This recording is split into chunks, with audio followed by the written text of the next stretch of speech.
అనంత కరుణామయుడు పరమ కృపాశీలుడు అయిన అల్లాహ్ పేరుతో. బిస్మిల్లాహిర్ రహ్మానిర్ రహీం. ఆయత్ నంబర్ 31. يا بني آدم خذوا زينتكم عند كل مسجد وكلوا واشربوا ولا تسرفوا إنه لا يحب المسرفين. ఆయత్ నంబర్ 31.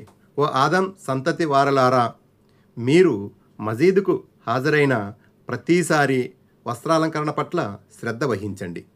తినండి, త్రాగండి, కానీ మితిమీరకండి. మితిమీరిపోయే వారిని ఆయన అల్లాహ్ ఇష్టపడడు. 33. అరబీ మూలంలో జీనత్ అని అనబడింది. ఇక్కడ జీనత్ అంటే వస్త్రధారణ అని భావం. ఆనాడు ముష్రికులు బట్టలు విడిచి నగ్నంగా కాబా గృహ ప్రదక్షిణ చేస్తుండడం వల్ల ఈ ఆయతు అవతరించింది. బట్టలు తొడుక్కుని సంస్కారవంతుల్లా దైవారాధన చేయాలని, తవాఫ్ చేయాలని వారికి తాకీదు చేయడం జరిగింది. 34. ఆయతులో ఇస్రాఫ్ అన్న పదం వాడబడింది. ఇస్రాఫ్ అంటే మితిమీరటం అని అర్థం. ఏ విషయంలోనూ, ఆఖరికి అన్నపానీయాల విషయంలో సైతం అతి మంచిది కాదు. ఒక హదీసులో మహనీయ ముహమ్మద్ సల్లల్లాహు అలైహి వసల్లం వారు ఇలా ఉపదేశించారు: మీకిష్టమైనది తినండి, మీకు నచ్చిన వాటిని తొడగండి, కానీ 2 విషయాలకు మాత్రం దూరంగా ఉండండి. అవేమంటే 1 అతి, 2 గర్వం. సహీ బుఖారీ కితాబుల్ లిబాస్. తినండి, త్రాగండి, కానీ మితిమీరకండి అన్న ఒక చిన్న వాక్యంలో అల్లాహ్ యావత్తు వైద్య శాస్త్రాన్ని ఇమిడ్చి ఉంచాడని కొంతమంది సలఫ్లు అభిప్రాయపడ్డారు. ఇబ్నే కసీర్. జీనత్ అంటే భావం అలంకరణ నిమిత్తం బట్టలు తొడుక్కోవడమని మరికొంతమంది తలపోస్తున్నారు. ఈ ఆయతును ఆధారంగా చేసుకుని నమాజు సమయంలో మర్మావయాలను నాభి నుంచి మోకాళ్ల వరకు తప్పనిసరిగా కప్పి ఉంచాలన్న నియమాన్ని కూడా నిరూపించడం జరిగింది. పైగా హదీసుల్లోనైతే మనిషి ఒంటరిగా ఉన్నా సరే నాభి నుంచి మోకాళ్ల వరకు కప్పి ఉంచడం ఎట్టి పరిస్థితుల్లోనైనా అత్యవసరమని చెప్పబడింది. ఫతహుల్ హదీర్. జుమా నమాజు సందర్భంగాను పండుగ సందర్భాల్లోనూ సుగంధ ద్రవ్యాలను పూసుకోవడం అభిలషణీయం. ఇది కూడా అలంకరణ జీనత్లో అంతర్భాగమే. ఇబ్నే కసీర్. ఆయత్ నంబర్ 32. قل من حرم زينة الله التي أخرج لعباده والطيبات من الرزق قل هي للذين آمنوا في الحياة الدنيا خالصة يوم القيامة كذلك نفصل الآيات لقوم يعلمون. ఆయత్ నంబర్ 32. ఓ ప్రవక్త, వారిని అడుగు, అల్లాహ్ తన దాసుల కొరకు సృజించిన అలంకార వస్తువులను, పరిశుద్ధమైన ఆహార వస్తువులను నిషేధించినదెవరు? ప్రళయ దినాన విశ్వసించిన వారికై ప్రత్యేకించబడిన ఈ వస్తువులన్నీ ఇహలోక జీవితంలో కూడా విశ్వాసుల కోసం ఉన్నాయి అని ఓ ప్రవక్త వాళ్లకు చెప్పు. ఈ విధంగా మేము జ్ఞాన సంపన్నుల కోసం మా ఆయతులు అన్నిటినీ విపులీకరిస్తూ ఉంటాము. 35. కాబా గృహ ప్రదక్షిణ సమయంలో వస్త్రధారణను ముష్రికులు ఇష్టపడనట్లే మరికొన్ని వస్తువులను కూడా వారు తమ కోసం నిషేధించుకున్నారు. అదేమంటే దైవ సామీప్యం పొందడం కోసం తాము అలా చేస్తున్నామని వారు చెప్పేవారు. నేటి మన సుఫీలు కూడా కొందరు ఇలాగే చేస్తుంటారు. ఎన్నో ధర్మసమ్మతమైన జంతువులను వారు తమ దేవీ దేవతల పేర మీద వదిలి వాటి మాంసం తినడాన్ని నిషేధించుకున్నారు. ఈ నేపథ్యంలో అల్లాహ్ ఏమని సెలవిచ్చాడంటే, ప్రజల శోభ కోసం మేము ప్రసాదించిన సామగ్రిని, పరిశుద్ధ ఆహార పదార్థాలను నిషేధించడానికి వాళ్ళెవరు? వాళ్ళు కొన్ని వస్తువులను తమంతట తాముగా నిషేధించుకున్నంత మాత్రాన అవి హరాం అయిపోవు. ఈ పరిశుద్ధమైన పవిత్రమైన వస్తువుల్ని వాస్తవానికి అల్లాహ్ విశ్వాసుల కోసమే సృష్టించాడు. కాకపోతే అవిశ్వాసులు, దేవుని అవిధేయులు కూడా వాటి ద్వారా లబ్ధి పొందుతారు. ఈ విధంగా చెప్పాలంటే ప్రాపంచిక వస్తువులను ఇక్కడి సుఖ సౌఖ్యాలను జుర్రుకోవడంలో వారు ముస్లింల కన్నా ఎంతో ముందంజలో ఉంటారు. అయితే ఈ బులపాటం క్షణికమైనది, తాత్కాలికమైనది. దేవుని ప్రణాళికను అనుసరించి ఇలా జరుగుతుంది. కానీ ప్రళయ దినాన ఈ వరాలన్నీ విశ్వాసులకే ప్రత్యేకించబడతాయి. అవిశ్వాసుల కొరకు స్వర్గం నిషేధించబడినట్లే అన్న పానీయాలు కూడా వారికి నిషిద్ధం అయిపోతాయి. ఆయత్ నంబర్ 33. قل إنما حرم ربي الفواحش ما ظهر منها وما بطن والإثم والبغي بغير الحق وأن تشركوا بالله ما لم ينزل به سلطانا وأن تقولوا على الله ما لا تعلمون. ఆయత్ నంబర్ 33. నా ప్రభు నిషేధించినవి ఇవి మాత్రమే. బాహాటంగాను గోప్యంగాను చేసే సిగ్గుమాలిన పనులు, పాపంతో కూడుకున్న ప్రతి విషయము, అన్యాయముగా ఒకరి మీద దుర్మార్గానికి ఒడిగట్టడం, అల్లా ఏ ప్రమాణము అవతరింపజేయకపోయినప్పటికీ మీరు అల్లాహకు భాగస్వామ్యం కల్పించడం, నిజంగా అల్లాహ్ ఉన్నాడని మీకు తెలియని విషయాన్ని మీరు అల్లాహ్ పేరుతో చెప్పడం, వీటిని అల్లాహ్ నిషేధించాడు అని ఓ ప్రవక్త వారికి చెప్పు. 36. బహిరంగమైన నీతిమాలిన పనులంటే పబ్లిక్గా వేశ్యల వద్దకు పోవడం అని, గోప్యమైన నీతిమాలిన పనులంటే ప్రియురాలుతో చాటుమాటు సరసాలు జరపటమే అని కొందరు వ్యాఖ్యానించారు. మరికొంతమంది విద్వాంసుల దృష్టిలో బాహాటమైన నీతిమాలిన పనంటే భావం మహ్రం గావించబడిన, నిషేధించబడిన స్త్రీ పురుషులను వివాహమాడటం. మొత్తం మీద మనిషిని నైతికంగా దిగజార్చి సామాజికంగా ఆధ్యాత్మికంగా దివాలా తీయించే పనులన్నీ నీతి బాహ్యమైన పనుల జాబితాలోకే వస్తాయి. ఉదాహరణకు సినిమాలు, అశ్లీల సాహిత్యం, నగ్న అర్ధనగ్న పోస్టర్లు, నీతి బాహ్యతను పెంచి పోషించే సభలు, సమ్మేళనాలు, విశృంఖలత్వము, అడ్డు అదుపు లేని రీతిలో స్త్రీ పురుషుల కలయిక, వివాహాది శుభకార్యాల సందర్భంగా జరిగే అపహాస్యమైన పోకడలు, అవధులు మీరిన ఆనంద ప్రలాపనలు, ఇవన్నీ బాహాటమైన నీతి బాహ్య విషయాలుగానే అభావించబడతాయి. అల్లాహ్ మనల్ని వాటి నుంచి రక్షించుగాక. ఆమేన్. 37. దేవుని పట్ల అవిధేయతకు పాల్పడటాన్నే పాపం అంటారు. నీ మనసును తొలిచే ప్రతి విషయము, ఇతరులకు తెలియచేయడాన్ని నీవు సహించలేని ప్రతి విషయము పాపమే అని మహాప్రవక్త సల్లల్లాహు అలైహి వసల్లం ప్రవచించారు. ముస్లిం కితాబుల్ బిర్. మరికొంతమంది దృష్టిలో మనిషి స్వయానికి పరిమితం అయి ఉన్నంత వరకు అది పాపమనబడుతుంది. కానీ దాని కీడు ఇతరులకు కూడా కలిగితే అది దుర్మార్గంగా పరిగణించబడుతుంది. అన్యాయంగా ఒకరి మీద దౌర్జన్యానికి వడిగట్టడం అంటే వారి హక్కును కాలరాయడం, వేరొకరి సొమ్మును స్వాహా చేయడం, ఒకరిని కొట్టడం, తిట్టడం, నలుగురిలో నవ్వులు పాలు చేయడం అని అర్థం. ఆయత్ నంబర్ 34. ولكل أمة أجل فإذا جاء أجلهم لا يستأخرون ساعة ولا يستقدمون. ఆయత్ నంబర్ 34. ప్రతి సమాజానికి ఒక గడువు నిర్ధారించబడి ఉంది. వారి నిర్ణీత సమయం వచ్చేసినప్పుడు ఒక్క క్షణం కూడా వారు వెనక ముందు కాలేరు. 38. నిర్ధారిత గడువు అంటే ఆచరణా కాలం అని అర్థం. వ్యక్తులను, వర్గాలను, జాతులను పరీక్షించే నిమిత్తం దేవుడు ఒక నిర్ణీత గడువును ఇచ్చాడు. ఆ గడువును మహదవకాశంగా భావించి అందులో వారు మంచి పనులు చేస్తారో లేక పెడసరి ధోరణను అవలంబిస్తారో అల్లాహ్ చూడదలుస్తున్నాడు. ఈ గడువు ఒక్కోసారి పూర్తి జీవితకాలం ఇవ్వబడుతుంది. అంటే ఇహలోక జీవితంలో వారెలా తైతక్కలాడినా దేవుడు పట్టుకోడు. పరలోకంలోనే వారి భరతం పడతాడు. అంటే వీరి నిర్ణీత గడువు అజులుం ముసమ్మా, ప్రళయం అన్నమాట. ఇక ఎవరినైతే అల్లాహ్ ప్రపంచంలోనే శిక్షిస్తాడో వారి నిర్ణీత గడువు ఆయన వారిని పట్టుకొని శిక్షకు గురి చేయడం వరకు అవుతుందన్నమాట. ఆయత్ నంబర్ 35. يا بني آدم إما يأتينكم رسل منكم يقصون عليكم آياتي فمن اتقى وأصلح فلا خوف عليهم ولا هم يحزنون. ఆయత నంబర్ 35. ఓ ఆదం సంతతి వారిలారా, ఒకవేళ మీలో నుంచే నియుక్తులైన ప్రవక్తలు మీ వద్దకు వచ్చి నా ఆదేశాలను వారు మీకు వినిపించినప్పుడు భయభక్తుల తక్వా వైఖరిని అవలంబించి తాము సర్దిద్దుకున్న వారికి భయం కానీ దుఃఖం కానీ ఉండదు. 39.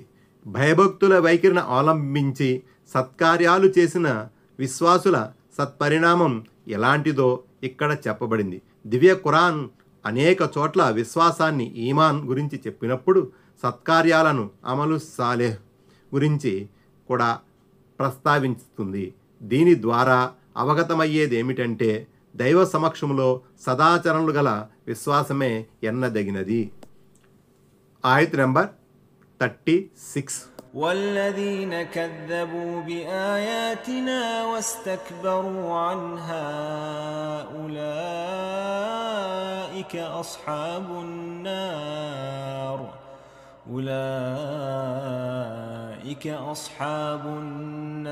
هم فيها خالدون.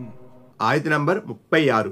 మరెవరైతే మా ఆదేశాలను అసత్యాలని ధిక్కరించి వాటి పట్ల దురహంకారాన్ని ప్రదర్శిస్తారో వారు నరకవాసులు అవుతారు. అందులో వారు ఎల్లకాలం పడి ఉంటారు. 40. విశ్వాసుల విధానానికి విరుద్ధంగా దైవాజ్ఞలను ధిక్కరించి భూమిలో విర్రవీగుతూ నడిచేవారి దుష్పరిణామం ఎలా ఉంటుందో ఇక్కడ చిత్రీకరించబడింది. ఈ రెండు పరిణామాలను ఇక్కడ ప్రస్తావించడంలోని ముఖ్య ఉద్దేశం ఏమిటంటే జనులు అంతిమ పరిణామం రీత్యా తమకు ప్రయోజనకరం అయ్యేదానిని అవలంబించాలని, తమ పాలిట హానికరంగా పరిణమించేదానిని పరిత్యజించాలి. ఆయత్ నంబర్ 37. فمن أظلم ممن افترى على الله كذبا أو كذب بآياته أولئك ينالهم نصيبهم من الكتاب حتى إذا جاءتهم رسلنا يتوفونهم قالوا أين ما كنتم تدعون من دون الله قالوا ضلوا عنا وشهدوا على أنفسهم أنهم كانوا كافرين. ఆయత్ నంబర్ 37. అల్లాహకు అబద్ధాలను అంటగట్టే వానికంటే లేదా ఆయన ఆయుతులను అసత్యాలని కొట్టిపారేసే వానికంటే పరమ దుర్మార్గుడెవడుంటాడు? అటువంటి వారి కోసం రాసిపెట్టి ఉన్న భాగం వారికి లభించి తీరుతుంది. ఆఖరికి మా దూతలు వారి ప్రాణాలు స్వాధీనం చేసుకోవడానికి వారి వద్దకు వచ్చినప్పుడు అల్లాహ్ను వదిలి మీరు ఆరాధిస్తున్నవారు ఇప్పుడెక్కడున్నారు అని అడుగుతారు. వారంతా మా వద్ద నుంచి మటుమాయమైపోయారు అని వాళ్ళు చెబుతారు. తాము అవిశ్వాసులుగా ఉండేవారన్న విషయాన్ని గురించి వారు స్వయంగా సాక్ష్యమిస్తారు. 41. ఈ వాక్యానికి పలు భావార్థాలు వ్యక్తపరచబడ్డాయి. రాసిపెట్టి ఉన్నది అంటే మనిషి ఆచరణలు, ఉపాధి, వయస్సు అని అర్థమని కొందరు అన్నారు. అంటే వారి కోసం రాసిపెట్టి ఉన్న ఉపాధిని, ఆయుష్ను పొందిన తరువాత ఇంకా వారి అదృష్టంలో రాసిపెట్టబడి ఉన్న ఆచరణలు చేసిన తరువాతనే వారు మృత్యు ఒడిలోకి వెళతారు. క్రింద ఆయత కూడా ఈ భావంలోనే చెప్పబడింది. అల్లాహకు అబద్ధాలను అంటగట్టేవారు ఎన్నటికీ సాఫల్యం పొందలేరు. ప్రపంచంలో కొన్నాళ్ళు లబ్ధి పొందినా ఎట్టకేలకు వారు మా వైపుకు మరలి రావలసిన వారే.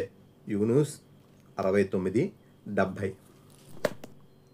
ఆయత్ నంబర్ 38.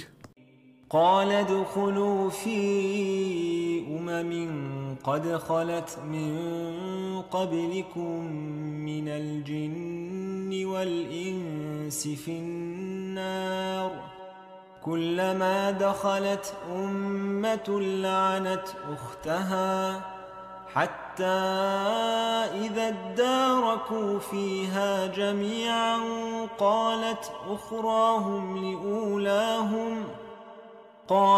أخراهم لأولاهم ربنا هؤلاء أضلونا فآتهم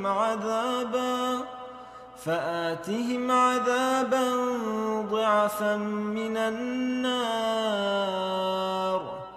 قال لكل ضعف ولكن لا تعلمون. ఆయత నంబర్ 38. మీకు పూర్వం గతించిన జిన్నాతు మానవ సమూహాలతో చేరి వారితో పాటు మీరు కూడా నరకంలోకి ప్రవేశించండి అని అల్లా వారితో అంటాడు. వారిలోని ప్రతి సమూహము అందులో నరకములో పడుతున్నప్పుడు తన సహవాస సమూహానికి శాపనార్థాలు పెడుతుంది. ఆఖరికి వారంతా అందులో చేరిపోయిన తరువాతి వారి మొదటి వారిని ఉద్దేశించి, ప్రభు, అసలు మమ్మల్ని అపమార్గం పట్టించిన వాళ్ళు వీళ్లే, కనుక వీళ్లకు రెట్టింపు నరకశిక్షను విధించు అని అంటారు. అప్పుడు అల్లా అందరికీ రెట్టింపు శిక్షే పడుతుంది, కానీ ఆ సంగతి మీకు అర్థం కాదు అంటాడు. 42. అరబీలో ఉమమున్ అనే పదం వచ్చింది. ఉమ్మతున్ అని ఏకవచనం. ఉమమున్ అంటే సమాజాలు, అవిశ్వాసము, బహుదైవారాధన, అవిధేయతల విషయంలో ఇంచుమించు ఒకే విధంగా ఉన్న వర్గాలు, సమూహాలు అని ఇక్కడ దాని భావం. మూలములో ఆయతులో ఉద్ కులూ ఫీ ఉమమిన్ వర్గాలలో ప్రవేశించండి అని ఉంది. ఫీ అంటే లోకి అని అర్థం వస్తుంది. అయితే ఇక్కడ ఇది మాతో పాటు అనే అర్థంలో వాడబడి ఉండవచ్చు. అప్పుడు వాక్యం ఇలా రూపొందుతుంది. ఉద్ కులూ మా ఉమమిన్ అంటే మీకంటే ముందు ఇక్కడికి వచ్చిన మీలాంటి మానవ జిన్నాతు వర్గాలతో పాటు మీరు నరకంలోని ప్రవేశించండి అని ఈ ఆయతు భావం. 43. ఒక సమూహం మరో సమూహాన్ని ఆడిపోసుకుంటుంది. ఈ ఆయతులో ఒక వర్గాన్ని మరొక వర్గం పాలిట తోబుట్టు ఉకుతున్గా చిత్రీకరించడం జరిగింది. ధర్మం లేక మార్గ విహీనత దృష్ట్యా ఒక సమూహం మరో సమూహానికి తోబుట్టువు లాంటిది. ఈ ఆయత ప్రకారం నరకాగ్నికి ఆహుతి అయ్యే సమూహాలు పరస్పరం అక్క చెల్లెళ్ళ వంటివి. ఎందుకంటే అవి అవలంబించిన మతం సరైంది కాదు. మార్గ విహీనతకు సంబంధించిన వ్యవహారంలో అవి ఉండొక దానికి చేదోడు వాదోడుగా ఉండేవి. కనుక వాటి గమ్యస్థానం కూడా ఒక్కటే అయ్యింది, అదే నరకం. 44. ఈ మార్గ విహీనులంతా ఒక చోటకి చేరిన తరువాత త్వంసుంఠ వైఖరిని అవలంబించుతారు. మీ మూలంగానే ఇలా జరిగిందని ఒక వర్గం వారంటే, మీరు మాత్రం తక్కువ తిన్నారా అని ఇంకొక వర్గం చురక అంటిస్తుంది. మొత్తం మీద వారి ఈ నిందారోపణలు వారికి ఏమాత్రం ప్రయోజనం చేకూర్చవు. 45. తరువాతి వారంటే చివరిలో నరకాగ్నిలో ప్రవేశించేవారని, మొదటి వారంటే మొదట ప్రవేశించేవారని భావం. లేక తరువాతి వారంటే అనుయాయులని, మొదటి వారంటే అగ్రశ్రేణికి చెందినవారని, నాయకులు లీడర్లని భావం. ఈ నాయకాగ్రేసులు తాము స్వయంగా చెడిపోయినది కాకుండా తమ అనుచర గణాన్ని కూడా చెడగొట్టారు. కాబట్టి తమ అనుయాయుల కన్నా ముందు ఈ నాయకులు నరకంలో పడవేయబడతారు. 46. ఫలితము తెలిసాక సంజాయిషీలు మొదలయ్యాయి. తమ నాయక మన్యుల గురుజనుల తప్పులు వారి కంటికి అప్పుడు కనిపించసాగాయి. దివ్య ఖురాన్లో మరో చోట మరింత స్పష్టంగా ఈ సంగతి చెప్పబడింది. మా ప్రభు, మేము మా సర్దార్లకు పెద్దలకు విధేయత చూపాం. వాళ్లే మమ్మల్ని సన్మార్గము నుంచి పెడదారి పట్టించారు. కనుక ఓ అల్లా, వీళ్లకు రెండింతల శిక్ష విధించు, వీళ్లను తీవ్రంగా శపించు. అల్ హజబ్ 67-68. 47. అంటే ఇప్పుడు మీరు వగచి లాభం ఏమిటి? ఒకరినొకరు నిందించుకోవడం వల్ల ప్రయోజనం ఏమిటి? మేలుకోవలసిన సమయంలో మీరు మేలుకోలేదు. మీలో ప్రతి ఒక్కరూ అపరాధులే, ఎవరూ తక్కువేమీ కాదు. కనుక అందరికీ ఏ మోతాదులో దరువు పడాలో ఆ మోతాదులోనే పడింది. శిక్ష అనుభవిస్తూ కూడా ఇతరులపై అక్కసు వెళ్ళకక్కడం ఎందుకు? దుష్ట నాయకులకు వారి శిష్యులకు మధ్య జరిగే సంవాదన సభ సూరాలో 31-32 కూడా వివరంగా వచ్చింది. ఆయత్ నంబర్ 39. وقالت أولاهم لأخراهم فما كان لكم علينا من فضل فذوقوا العذاب بما كنتم تكسبون. ఆయత నంబర్ 39. మొదటివారు తమ తరువాతి వారిని ఉద్దేశించి, మీకు మాపై ఎలాంటి ప్రాధాన్యత లభించలేదు, కాబట్టి మీరు కూడా మీరు సంపాదించుకున్న దానికి ప్రతిఫలంగా శిక్షను చవిచూడండి అంటారు. ఆయత నంబర్ 40. إن الذين كذبوا بآياتنا واستكبروا عنها لا تفتح لهم أبواب السماء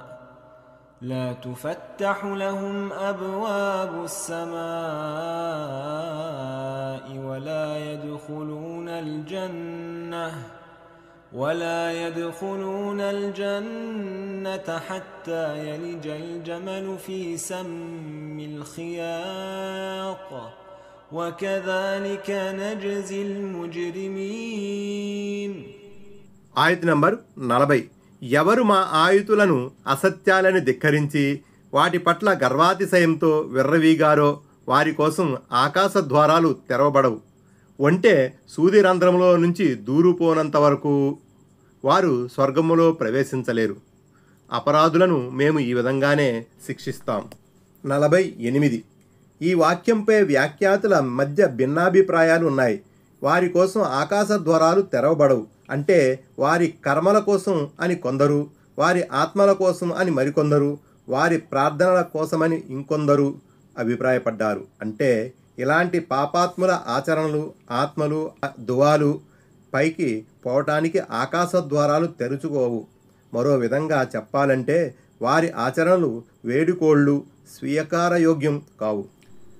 వారి ఆత్మలు భూమిపైకి తిప్పి పంపబడతాయి. ముస్నదే అహ్మద్ 2వ సంపుటిలోని ఒక హదీసు ద్వారా కూడా ఈ సంగతి మనకు తెలుస్తుంది.